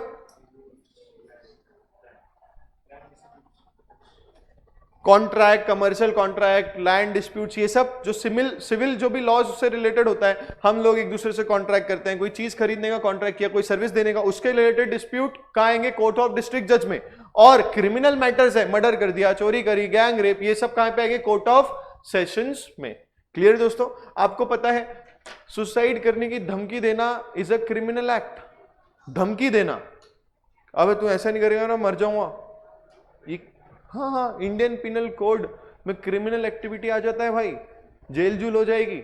होता क्या है ना, मैं अगर बोल रहा हूं कि तूने मेरे साथ ऐसा किया तो मैं सुसाइड कर लूंगा, तो इससे मैं तेरे को फोर्स कर रहा हूं, तेरे अंदर बहुत मेंटल प्रेशर आएगा, मैं सुसाइड करूंगा, सेल्फ सुसाइड नोट में लिख दिया कि भैया इसकी वजह से किया, तो तू तो गया। तो जब देखो इन्होंने बोला थ्रेटनिंग टू कमिंग, मैंने बोला threatening to commit suicide is a criminal act. अच्छा, doing suicide is also criminal act, but जो मर गया उसको क्या सजा देंगे?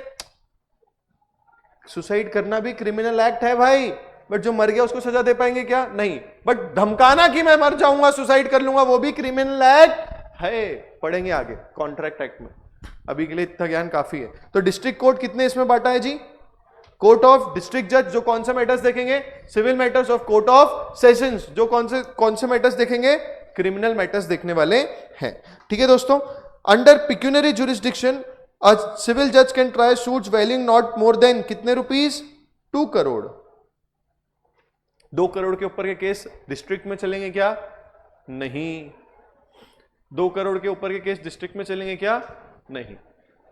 बार बार वर्ड जुरिस्डिक्शन आ रहा है यहां पे, उन्होंने जुरिस्डिक्शन का मतलब होता है पावर टू कंट्रोल। जैसे महाराष्ट्र के हाई कोर्ट का जुरिस्डिक्शन है पूरा महाराष्ट्र, तो पूरा महाराष्ट्र के they have a power to control कौन कौन सी चीजों पे? अपीलेंट, कोई अपील किया हाई कोर्ट पे, वो इसलिए वो वर्ड वहां पे यूज हुआ। सुपरविजरी, खुद से उनको लग रहा है सुओ मोटो करना, वो। या ओरिजिनल जुरिस्डिक्शन कि भैया यहां पे कुछ हो रहा है तो वहां पे कोर्ट का ऑर्डर आ जाएगा। आपको पता है लैंड एक्विजिशन वगैरह के लिए भी कोर्ट के ऑर्डर्स लगते हैं, वो लोग देखते हैं भैया इन लोग के साथ अन्याय तो नहीं हो रहा। कोई फॉरेस्ट लैंड में अगर इनको कोर्ट को लग रहा है भैया फॉरेस्ट लैंड में बिल्डिंगें बन गई, रेसिडेंशियल कॉम्प्लेक्स वगैरह, दुकानें खुल गई, तो कोर्ट का ऑर्डर आ जाएगा कि ये लैंड फॉरेस्ट लैंड है, इसको आप यूज नहीं कर सकते, चलो तोड़ो ताड़ो। क्लियर है? तो ये सब पावर्स, जुरिस्डिक्शन का मतलब होता है power to control. Courts get territorial jurisdiction based on the areas covered by the dam. मतलब पुणे का डिस्ट्रिक्ट कोर्ट, पुणे का जो मेट्रोपॉलिटन डिस्ट्रिक्ट मैप होगा, उस एरिया में जो जो सिविल मैटर्स, क्रिमिनल मैटर्स होंगे उसको कवर करने वाला है। फिर पीसीएमसी का अलग हो जाएगा। क्लियर है दोस्तों? पीसीएमसी भी अपना डिस्ट्रिक्ट है ना, खुद है क्या? नहीं है, तो वो भी पुणे डिस्ट्रिक्ट में आ जाएगा।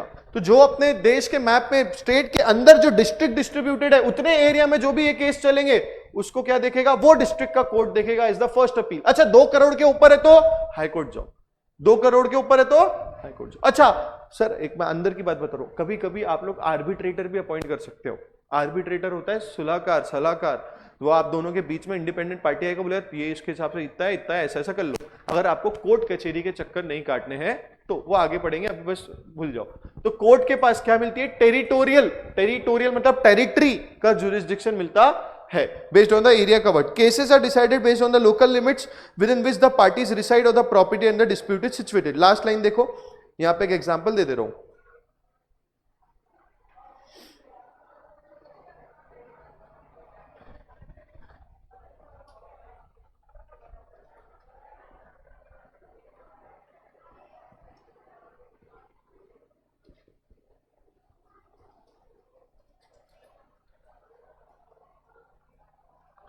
सर क्या एक हाई कोर्ट एक डिस्ट्रिक्ट कोर्ट को सू कर सकता? अरे भाई, ये दोनों जुडिशियल बॉडीज है, ये एक दूसरे को सू कैसे करेंगे? ये एक दूसरे के जजमेंट को ओवरराइड कर सकते हैं। ऑब्वियसली डिस्ट्रिक्ट कोर्ट का जजमेंट को ओवरराइड करने के लिए तो हाई कोर्ट पे केस जाना चाहिए ना यार।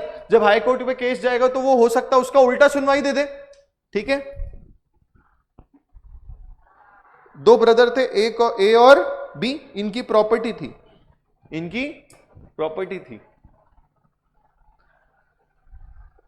रुको एक मिनट, मैं रियल लाइफ पे जोड़ता हूं।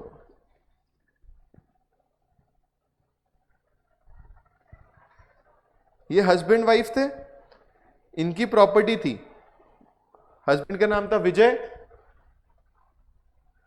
और वाइफ का नाम था माला, बिल्डिंग का नाम था विजय माला।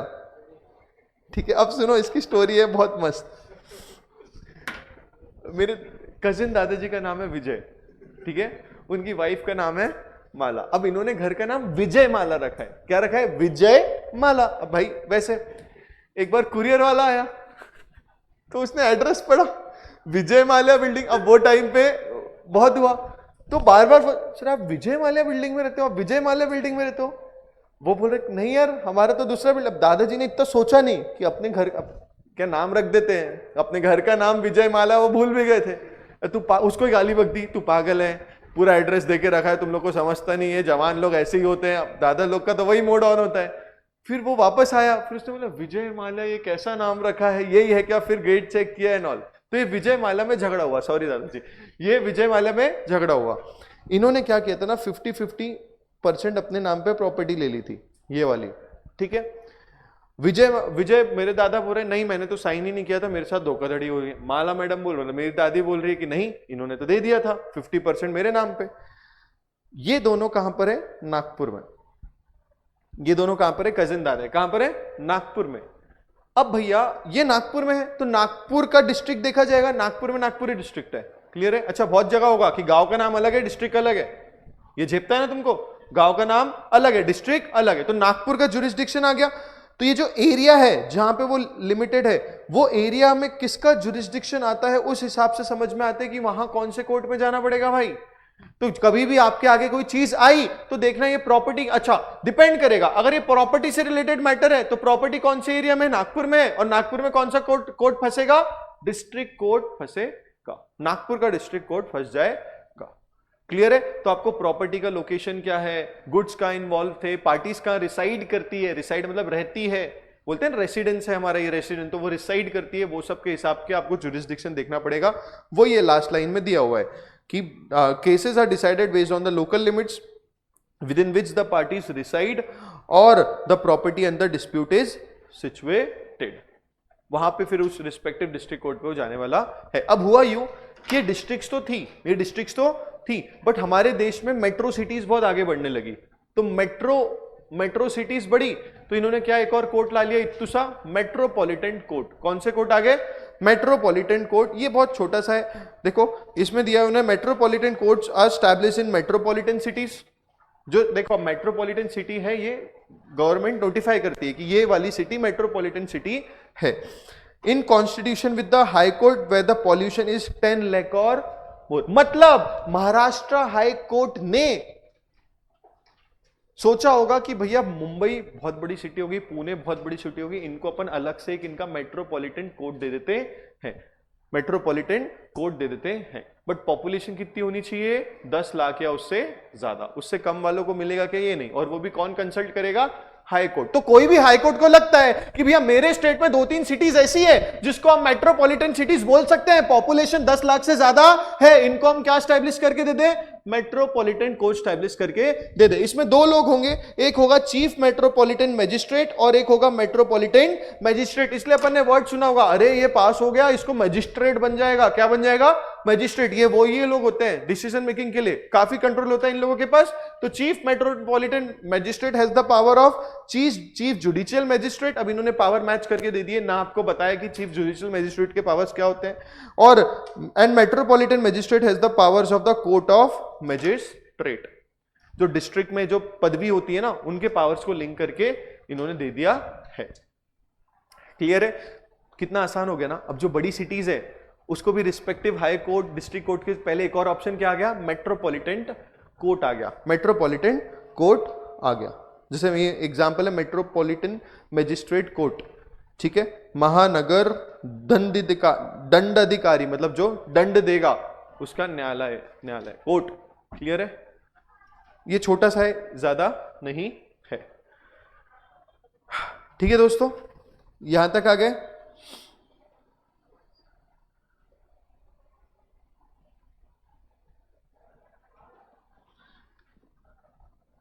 यहां तक आ गए। ये कोर्ट का स्ट्रक्चर है देश में। पहले तो ये कोर्ट्स के फंक्शन क्या है? डिप, क्या है? डिप, वापस आओ, डिस्प्यूट रेजोल्यूशन, आई से regulation of interpretation of acts and courts, और पी से क्या था? Promoting fairness and giving justice to the, इतना भी लिख सकते हो अपनी लैंग्वेज में। फिर उसके बाद कितने कोर्ट्स के बारे में पढ़ा हमने? 4। सबसे पहला क्या पढ़ा? सुप्रीम, दूसरा पढ़ा हाई, तीसरा डिस्ट्रिक्ट, चौथा मेट्रोपॉलिटन। उल्टा जाते हैं, metropolitan consultation with high court होगा जहां पे पॉपुलेशन 10 लाख से ज्यादा है, और 2 पावर्स उन्होंने मैच करके रख दी और रटना पड़ेगा, कुछ नहीं कर सकते। फिर आया डिस्ट्रिक्ट कोर्ट, फिर क्या आया?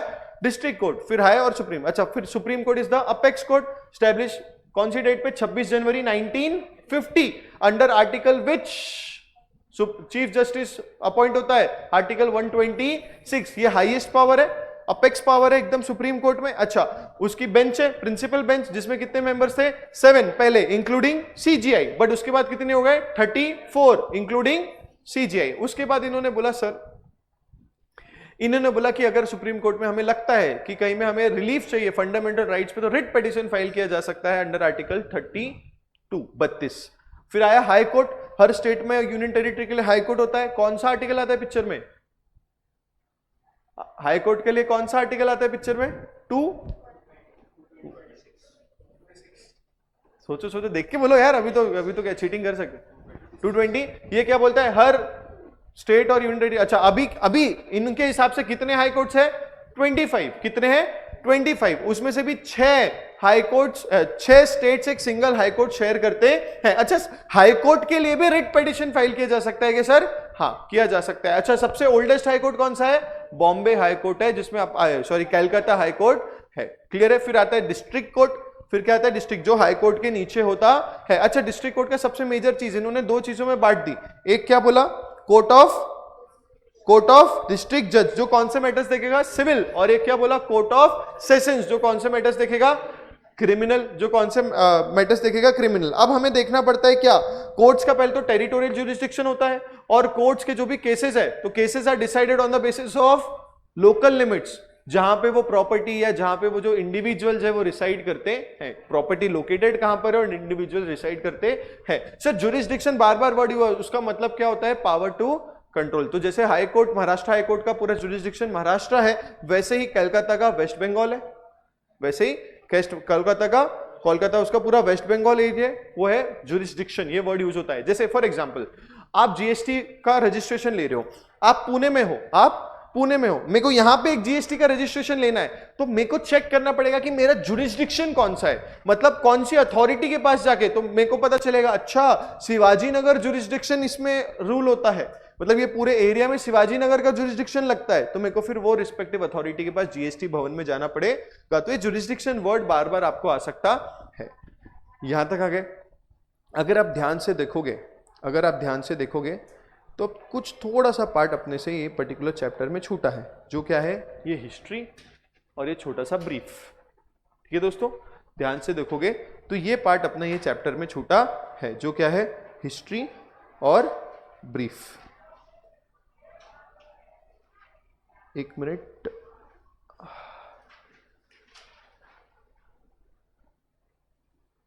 परफेक्ट। ज्यूरिसडिक्शन का डिस्कशन हो गया। हाय सर, कैसे हो? हाँ चलो, अब अगर इन्होंने ना जो हिस्ट्री यहाँ पे डाल के रखी है, इन्होंने लॉ का जन्म से रिलेटेड बातें करी है, हमारे देश में कैसा क्या, किसको कितने पावर्स देगा उसमें। तो इन्होंने बातें करी है सबसे पहले 1935 से, जहां पे इन्होंने इंडियन गवर्नमेंट का the government of India act 1935 की बात करी। नाम क्या है? The government of India act, but pass कहां हुआ था? यूके पार्लियामेंट में। कहां पास हुआ था? जब फिरंगी अपने ऊपर राज कर रहे थे। तो the government of India act 1935 pass by the parliament of United kingdom is the precursor for the constitution. Precursor का मतलब लिखो वर्ड, ये वर्ड का मतलब लिखो बेस, रूट्स। तो हमारा जो भी कॉन्स्टिट्यूशन बना है उसमें भी थोड़े बहुत principle the government of India act के पाए गए हैं। It's define the character from the government from unitary to federal. अच्छा, जो अभी हमारी गवर्नमेंट है अलग अलग, अच्छा सेंट्रल एक अलग गवर्नमेंट है, स्टेट अलग है, इसको बोलते हैं फेडरल नेचर। इसको क्या बोलते हैं? अब इतना तो तुम लोग आता है, क्या बोलते हैं? फेडरल। पहले यूनिटरी कहां होती है? जहां पे वो एक ही बंदा होता है पूरे टॉप पे, स्टेट वेट वाइज अलग अलग वो सब इलेक्शंस वगैरह नहीं होते हैं।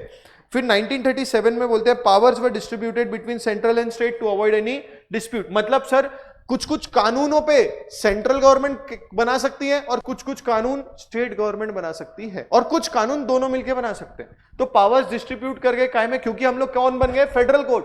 हाँ, फेडरल गवर्नमेंट मतलब स्टेट के अलग है, स्टेट्स भी है और सेंट्रल गवर्नमेंट भी है, इसलिए सेंट्रल में कभी कभी आप देखना बीजेपी है, बट रिस्पेक्टिव स्टेट में कांग्रेस है, कहीं पे लोकल पार्टीज है। ये क्यों हो रहा है? Because we are federal in nature, इसलिए पावर्स डिस्ट्रीब्यूट करना सेंट्रल और स्टेट में बड़ा इंपॉर्टेंट था। Federal court was established and had the jurisdiction of appellate original and advisory. अपन ने हाई कोर्ट में पढ़ा था, वही अपीलेंट, ओरिजिनल एंड एडवाइजरी को सुपरविजरी भी लिख सकते हो। The powers of appellate jurisdiction extend to civil and criminal cases, whereas the advisory jurisdiction was extended with the powers of federal court to advise the governor general in the matters of public opinion. तो जब ये federal court, अभी देखो ये word हमने पढ़ा अभी Indian judicial system में, फेडरल कोर्ट नहीं, क्योंकि अब क्या बन गया अपना supreme court, high court, district, metropolitan, वो सब। बट ये पुरानी बातें चल रही है। ये कौन सी चल रही है? पुरानी बातें चल रही है। द पावर्स ऑफ अपेलेंट, तो ये फेडरल कोर्ट के पास दो इन्होंने डिस्ट्रीब्यूट कर दी। सबसे पहला appellant jurisdiction extend to civil, और जहां पे एडवाइजरी जुरिस्डिक्शन था वो क्या देखता था? क्रिमिनल मैटर्स देखता था। और ये टू एडवाइस, अच्छा जो फेडरल कोर्ट है उसके पास गवर्नर, जो देखो पहले अपने यहाँ पे जो होते हैं ना, अभी भी आप देखोगे महाराष्ट्र का गवर्नर एक अपॉइंट होता है, जो विधानसभा वगैरह है ना उसमें ऊपर और छोटे गवर्नर होता है, इसलिए उनको ओथ वगैरह लेने गवर्नर के पास जाना है। वो वर्ड यहीं से आया है। जो गवर्नर है उसको पब्लिक फेडरल कोर्ट क्या करता था? एडवाइस करता था कि भाई ये वाले मैटर्स के लिए ऐसा कर दो, कुछ ये अगर वायलेंस हो रहा है तो इसमें क्या कर दो। आप देखना गवर्नर का रूल लग गया, ये भी वर्ड आता है कभी कभी ये भी आता है प्रेसिडेंट रूल लग गया, मतलब वो स्टेट गवर्नमेंट का पावर अब वहां से चलेगा। उसकी पुलिस वुलिस को कौन कंट्रोल करेगा? The father of the nation, president of India. तो वैसे ही ये लोग क्या करते हैं, फेडरल कोर्ट एडवाइस करता था गवर्नर को in the general matters of public opinion. कभी कभी आप देखना दिल्ली वगैरह में बहुत इश्यू हो जाता है, पानी खराब हो रहा है, गंगा ये सब वो सब का, तो आप देखना उनके ऑर्डर्स आते हैं जिसमें क्लीन। अब भैया वो पानी नदी तो कनेक्टेड है 4 स्टेट से, ये स्टेट बोल रही है ये खराब कर रहे हैं, वो स्टेट बोल रही है वो खराब कर रहे हैं। तो वो टाइम पे जहां पे पब्लिक के लिए कुछ करना हो तो ये फेडरल कोर्ट वगैरह एडवाइस दे सकते थे। ये सब पुरानी बात चल रही है। जब फेडरल कोर्ट ऑपरेट हुआ कितने साल? 12 साल। उसने केसेस देखे सगुन के 151, कितने देखे? 151। और बाद में फेडरल कोर्ट बन गया हमारा सुप्रीम कोर्ट। फेडरल कोर्ट क्या बन गया हमारा? तो फेडरल कोर्ट अभी नहीं है, ये पुरानी पिक्चर है। ये क्या है? पुरानी पिक्चर। अभी के लिए वापस आते हैं 1935 पे जाओ। सबसे पहले कौन सा एक्ट पास हुआ? The government of India act. कौन सा एक्ट पास हुआ? The government of India act. किसने पास किया? पार्लियामेंट, यूके की पार्लियामेंट में। किसने पास किया? यूके की पार्लियामेंट में। एंड वो प्रकर्सर रहा कॉन्स्टिट्यूशन का, मतलब उसको यूज करके थोड़ा बहुत अपना क्या बना? कॉन्स्टिट्यूशन। अच्छा, जैसे हमारा कॉन्स्टिट्यूशन बना, हमारा कैरेक्टरिस्टिक्स फ्रॉम यूनिटरी टू क्या हो गया? फेडरल। जैसे ही फेडरल हुआ तो पावर डिस्ट्रीब्यूट करने पड़ेंगे सेंट्रल और स्टेट में, तो 1937 में वो पिक्चर हुई। और फिर उसके बाद इन्होंने कोर्ट स्टैब्लिश किया फेडरल, जैसी वही सेम पावर जो अपेलेंट, ओरिजिनल और एडवाइजरी पावर थी, इन्होंने फिर the powers of appellate jurisdiction extend to civil matters, और क्रिमिनल मैटर्स किसने देखे? एडवाइजरी जुरिस्डिक्शन ने देखे। फिर फेडरल कोर्ट क्या करती थी? एडवाइस करती थी किसको? गवर्नर को, पब्लिक ओपिनियन में। क्लियर है? अब उसके बाद फिर वापस फेडरल कोर्ट ने कितने साल काम किया? 12 साल। अभी सब फैक्ट्स वाली चीज है, history is always a fact. ठीक है, तो ये फैक्ट बेस्ड चीज है कि कितने साल काम किया? 12 साल काम किया। और उसमें कितने केसेस देखे? 151। अब वो सप्लांट हो गया। सप्लांट मतलब आप ऐसा सोच सकते हो रिप्लेस हो गया किससे? सुप्रीम कोर्ट ऑफ इंडिया से। किससे रिप्लेस हो गया? Supreme court. सर ये एग्जामिनेशन में ये सब हाईली चांसेस है कि नहीं आएगा, हाई चांसेस है कि नहीं आएगा। ठीक है, बट आपने को अब बुक में दिया है, अपन ने इतना ताम झाम सजा के उसको दे दिया है। आप देखोगे तो पैराग्राफ दिया है आपकी मॉड्यूल में, अपन ने उसको इतना कलरफुल कर दिया है। ठीक है दोस्तों, तो द फेडरल कोर्ट कितने ऑपरेट किया? 12 साल किया, 151 केस देखे, और फिर उसके बाद क्या हो गया? सुप्रीम कोर्ट बन गया। 1950 में the constitution of India, 1950 is the foremost law. तो हमारा देखो क्या बन गया? कॉन्स्टिट्यूशन बन गया। अच्छा, कोई भी कानून बनता है तो किसके फ्रेमवर्क के अंदर बनेगा? कॉन्स्टिट्यूशन। कॉन्स्टिट्यूशन के जो राइट्स है उसको वायलेट करके तुम नया कानून बना सकते हो क्या? नहीं तो कहीं पे एक जन ने बोल दिया भैया ये जाति के लोग पढ़ाई नहीं कर सकते, ये नहीं बन सकता कभी। ऐसा होने लगा तो गड़बड़ हो जाएगी, क्योंकि फंडामेंटल राइट टू एजुकेशन को तुम अफेक्ट करोगे। क्लियर है? राइट टू एजुकेशन को अफेक्ट करोगे, फूड, शेल्टर, इनको खाना नहीं देंगे हमारे देश में, ये सब कभी होगा नहीं। क्यों? क्योंकि कॉन्स्टिट्यूशन ऑफ इंडिया के जो फंडामेंटल राइट्स इन्होंने 1950 में जब स्टैब्लिश किया कॉन्स्टिट्यूशन ऑफ इंडिया, तो उसके अंदर ही पूरे फॉरमोस्ट लिखो, क्या लिखा है? It is the foremost law that deals with the framework within which our democratic system works and our laws are made for the people and, ये डायलॉग मार दिया, for the people and by the people, लोगों के लिए, लोगों से। But लोगों से कैसे सर? पार्लियामेंट में कौन होता है? एमपीस, एमएलएस विधानसभा में होते हैं। कौन अपॉइंट करता है? हम लोग। इसलिए क्या आया? For the people and by the people. इसलिए अपना वोट बड़ा कीमती होता है। ठीक है, the constitution also provides for and protect certain fundamental rights of citizens. Constitution अपने कुछ बताओगे क्या क्या फंडामेंटल राइट्स होते हैं? पढ़ा होगा ना तुमने बचपन में। Right to speech, right to information, right to be heard, वो नेचुरल जस्टिस वाला एकदम, आप right right to education, RTI, right to information act भी है, ये सब फंडामेंटल राइट्स है। तो कॉन्स्टिट्यूशन हमें क्या प्रोवाइड करता है? Fundamental rights of citizens. It also lays down fundamental duties as well as the powers and duties of government both and central. अब इन्होंने बोला ये सेंट्रल और स्टेट वाले झगड़ेंगे, क्योंकि झगड़ते रहते हैं, तो इन्होंने डिस्ट्रीब्यूट ही कर दिया कि ये सब चीजों में सेंट्रल गवर्नमेंट लॉ बनाएगी, ये सब चीजों में विधानसभा में पास करना स्टेट गवर्नमेंट के। तो इन्होंने डिस्ट्रीब्यूट कर दिया powers between central and state. The laws in India are interconnected with each other forming a hybrid legal system. लिखो एग्जांपल जीएसटी, लिखो एग्जांपल जीएसटी। कैसे? देखो, अब जीएसटी कैसे पढ़ा दो यार, ठीक है चलो। जीएसटी है, ये जीएसटी में दो टाइप के ट्रांजैक्शन होते हैं, एकदम ऊपर ऊपर से देख लो। एक होता है इंट्रा स्टेट, एक होता है इंट्रा स्टेट, एक होता है इंटर स्टेट। जो इंट्रा स्टेट होता है ना, उसमें सीजीएसटी और क्या लगता है? एसजीएसटी, क्योंकि ये विद इन स्टेट हो रहा है। और जो इंटर स्टेट होता है वो क्या होता है? बट देखो अच्छी बात क्या है, जब ये आईजीएसटी लेते हैं ना, तो डेस्टिनेशन वाले स्टेट को 50% टैक्स दे देते हैं अंदर से। समझ में आ रहा है? समझ में आ रहा है कि ले रहे हैं आईजीएसटी के नाम पे, integrated goods and service tax, but बाद में बांट दे रहे हैं किसको? स्टेट को। तो इंटरकनेक्टेड है, इंटरकनेक्टेड है। तो हमारे पूरे जो लॉज होते हैं वो इंटरकनेक्टेड होते हैं। उसका एग्जांपल जीएसटी है। जीएसटी उसके बारे में इंटर में पढ़ना, ठीक है। मैंने जीएसटी में 5 साल काम किया, इसलिए मैं रोक ही नहीं पाया अपने आप को। The people who wrote the constitution decided to divide the law making power, repeat हो रहा है, between central government and various states. So the Indian constitution has 3 list. Indian constitution के पास क्या है? 3 लिस्ट है। ये एग्जाम्पल देखो बना के रखा है पहले से। 3 लिस्ट है, सेंट्रल गवर्नमेंट की एक, कॉन्करेंट लिस्ट और स्टेट। तो इसको बोलते हैं यूनियन लिस्ट, कॉन्करेंट लिस्ट और स्टेट लिस्ट। यूनियन, सेंट्रल को कभी कभी यूनियन गवर्नमेंट भी बोलते हैं। यूनियन लिस्ट, कॉन्करेंट लिस्ट और स्टेट लिस्ट। यूनियन लिस्ट में क्या है सर? जो पावर सेंट्रल, जो चीजों के रिगार्डिंग लॉ बनाने के पावर्स किसके पास है? सेंट्रल गवर्नमेंट के पास है, जैसे defence, banking, currency, foreign affairs और कम्युनिकेशन। स्टेट लिस्ट में क्या है? जहां पे पुलिस, ट्रेड, एग्रीकल्चर, इरिगेशन, इससे रिलेटेड कौन करता है? State government. और कॉन्करेंट मतलब जॉइंटली स्टेट और सेंट्रल मिलकर जो लॉ बनाती है, उसमें क्या आता है? Education, forest, trade, marriage, adoption, etcetera. Clear है? ये आपको रटने हैं? नहीं, ये आपको रटने हैं नहीं, ये आपके मॉड्यूल में भी नहीं है, बट आपको उन्होंने लिस्ट वर्ड यूज कर दिया ना, इसलिए बुक में डाल दिया, इसलिए बुक में डाल दिया। बहुत सारी चीजें जो थोड़ी बहुत मॉड्यूल में नहीं है, बट आपको एग्जाम्पल अगर बुक में मिल जाए, अंडरस्टैंडिंग अच्छी बने, तो अपने डाल दिया है। इसलिए अपने को इधर उधर मुंह मारना पड़ता है क्या? नहीं तो अभी मेरे को क्या करना पड़ता है? सर्च करना पड़ता है स्टेट लिस्ट, फिर उसके लॉज देखोगे। इससे अच्छा रेडीमेड होना। ठीक है दोस्तों, तो सेंट्रल गवर्नमेंट यूनियन लिस्ट में क्या होता है? जो पावर सेंट्रल गवर्नमेंट के पास है, स्टेट में स्टेट के पास। बट इन्होंने क्या एग्जांपल दिया? इन्होंने एग्जांपल ये दिया, डिपेंडिंग, अच्छा ये एक लास्ट लाइन पढ़ो, depending on the list in which it figures a matter would become the subject for central law. अब वो कौन सी लिस्ट में, उस हिसाब से सेंट्रल या स्टेट गवर्नमेंट उस पर लॉ बनाने वाली है। ये देखो नीचे, income tax is a central subject, मतलब tax related matter central list में आ रहा। So throughout India we have only one law for income tax. Maharashtra government का इनकम टैक्स अलग है क्या? नहीं। वेस्ट बंगाल का अलग है क्या? नहीं। एमपी का अलग है क्या? नहीं। पूरे देश में एक है, क्योंकि वो सेंट्रल टैक्स है, which is implemented by the central government through the ministry of finance. Matters वहां पे central and as well as state involve होती है, पास होती है। For example levy of stamp duty, जहां स्टैम्प ड्यूटी होती है, stamp levy of stamp duty कितना % आना चाहिए, कितना क्या होना चाहिए, उसमें दोनों इन्वॉल्व होते हैं, central as well as state. Clear है? तो इस पूरे ढांचे से हमको क्या समझा सर कि भैया 1935 में कुछ तो भी हुआ, फिर 1950 में कॉन्स्टिट्यूशन आया, कॉन्स्टिट्यूशन ने अपने पावर्स क्या, कॉन्स्टिट्यूशन आया तो अच्छा कॉन्स्टिट्यूशन से फ्लेवर आया फेडरल का, तो पावर डिस्ट्रीब्यूट करने पड़े सेंट्रल और स्टेट पे।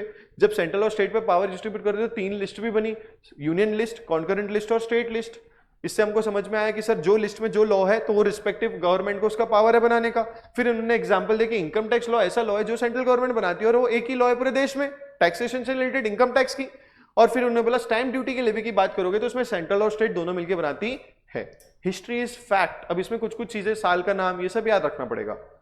अब मैंने जानबूझ के इसलिए मैं सगुन का वर्ड यूज करता हूं, तो सगुन में याद आएगा 151 केस 12 साल में किसने देखे, उनके वो कोर्ट ने, फेडरल कोर्ट ने, फिर उसको सप्लांट कर दिया सुप्रीम कोर्ट ने।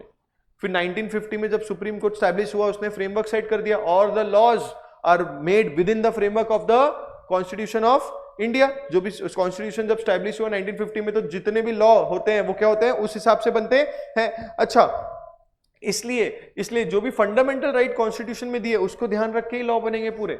हम लोग कॉन्ट्रैक्ट एक्ट में पढ़ेंगे, कंपनीज एक्ट में पढ़ेंगे, आपको जहां लगेगा ना कि सामने वाले को ऑर्डर पास हो रहा है, सामने वाले को कुछ सजा देनी चाह रही है, वहां नीचे लिख के आ जाएगा however अपॉर्चुनिटी ऑफ बीइंग, वो आप आ जाएगा, ऑडियल्टरम पार्टम आ जाएगा, opportunity of being heard is to be provided to the respective person, ये लिख के आ जाएगा, क्योंकि जितने भी लॉ है वो कॉन्स्टिट्यूशन के फ्रेमवर्क के अंदर ही बनेंगे। क्लियर है? सेंट्रल स्टेट में पावर्स डिस्ट्रीब्यूटेड है, जो लिस्ट में आएगा उनको वो करना पड़ेगा। और ये फिर एक लास्ट उन्होंने जनरल स्टेटमेंट दिया, other key points. India is अब ये देखो, India is a parliamentary democracy, we have a constitution which is the basis for all sources of law, we elect a representative in the parliament as well as to the legislative assemblies of various state. विधानसभा में भी हम elect करते हैं, इसलिए हम 2 vote देते हैं, एक होता है विधानसभा एमएलए के और एक होता है एमपी के। These representatives of the people make laws in parliament or in their state assemblies as the case may be। अगर सेंट्रल वाला है, यूनियन वाला, तो पार्लियामेंट में बना देंगे, नहीं तो विधानसभा में बना देंगे। So parliament is the ultimate law making, अरे ये तो पूरा पढ़ के बैठे हैं sir. Parliament is the ultimate law making body, the law by the pass by the parliament may apply through all the portion, all or portion of India. But जो विधानसभा में पास होता है, स्टेट विधानसभा को क्या बोलते हैं, स्टेट लेजिस्लेचर्स, क्या बोलते हैं, state legislature, that is applicable only to the borders of the state concerned. क्योंकि हम आगे का पूरा पढ़ चुके हैं, अब इसमें से तुमको ऑलमोस्ट चीजें पूरी समझ गई होगी। क्लियर है? हिस्ट्री है, रीड कर लेना एग्जामिनेशन पर्सपेक्टिव से।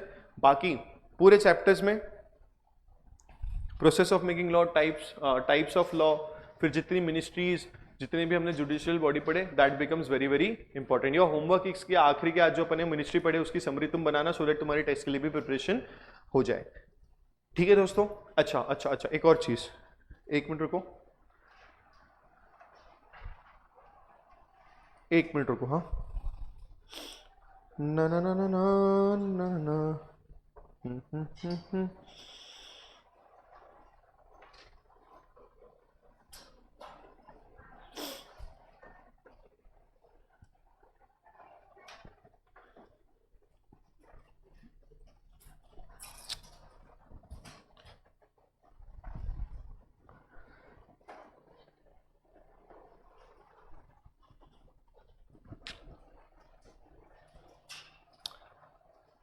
सब बता रहा हूँ, 1 मिनट बस तुम क्लास में लाइव रहो, ग्रुप वो ऐड कर दो, ये कर दो, सब बता रहा हूँ।